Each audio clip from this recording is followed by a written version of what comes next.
কই কত কই 80 টাকায় কি দেশি দেশি কই দেখি বলে হলুদ দেখে তো হলুদ মনে হচ্ছে 800 টাকা কিলো 800 দে কটা অল্প করে দে কটা এ ভাই তোরে তুই তুই করে বলি বলে ভিডিওতে কিন্তু অনেকে কমেন্ট করে তুই যে আমার বাড়ির পাশে বাড়ি এটা জানে না।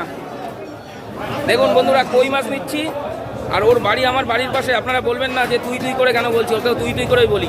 এই দেখুন 1 2 3 4 বেশি দিতে হবে না বেশি দিতে হবে না বেশি দিস না, বেশি নিলে বেশি পয়সা হয়ে যাবে। হ্যাঁ ঠিক আছে ওই দে ঠিক আছে হ্যাঁ কেটে দে 350 দে, বেশি দরকার নেই। দেখুন কই নিলাম, এগুলো দেশি কই। এখানে আরও আছে হচ্ছে ফ্লই আছে আর শিঙি আছে, আর ওই সাইডে ওই যে কাকা দাঁড়িয়ে আছে, কাকার দোকান, এটা কাকার ছেলে। এই যে কেটে দিচ্ছে ভাই, দেখুন আমার মাছগুলো কেটে দিচ্ছে, ও কাইচি দিয়ে ফটাফট করে কেটে দেবে। আর